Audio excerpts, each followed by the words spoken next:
All right, so now we're going to introduce bond length, bond energy, and bond order, as well as a table from the book, pull some values to help discuss these.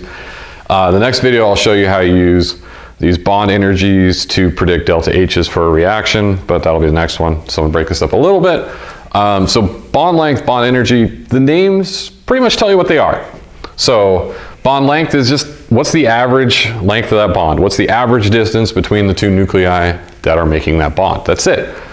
Bond energy, how much energy is stored in that bond. So not all chemical bonds are associated with the same amount of energy or the same length. They can also be very environmental. So solvent effects, temperature, things like that, they can have an effect on these. The table 8.3 has some very good general values. So we'll compare a single, double, and triple bond between carbon.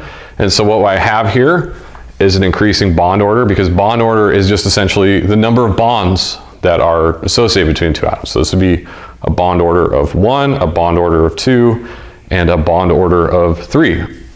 So if we look at the trend here, so as we go down the table, we're seeing an increasing bond order. And our average length between carbon-carbon single bond is 154 picometers. If we go to a double bond, it becomes smaller. They become more closely associated, and that's a very normal trend. So as the bond order increases, it's essentially like we're stacking on more rubber bands. It's being held together more tightly. They vibrate less, oscillate less, and so the triple bond is even less than the double at 120 picometers. Now don't worry about memorizing these numbers. That's not something I really care about. What's important is that trend. As we go from a single to a double to a triple, the distance decreases, the bond length decreases, but the energy associated increases. That's a key feature. And so what we're saying here is if I had 1 mole of these bonds to break, it would take me 348 kilojoules of energy. That is how we measure bond energy. So it's essentially kilojoules per mole. That number, that unit might sound a little bit familiar. You might see where we're going with this already. And it increases. To break carbon-carbon double bonds, well, we're essentially cutting through more rubber bands. It takes more energy. And again, triple bonds, more energy. Now it doesn't exactly double and then triple.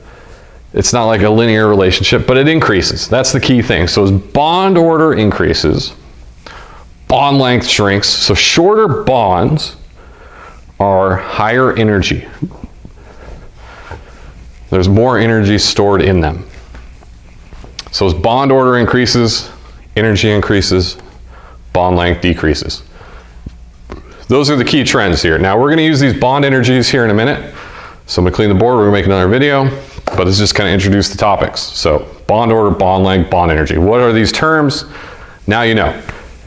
Length of the bond, energy stored in the bond, and then just how many bonds are there between the atoms. That's it. So we're going to bring a little bit of chapter 5 stuff in the next video, so sharpen up your calculators. All right, we'll be right back.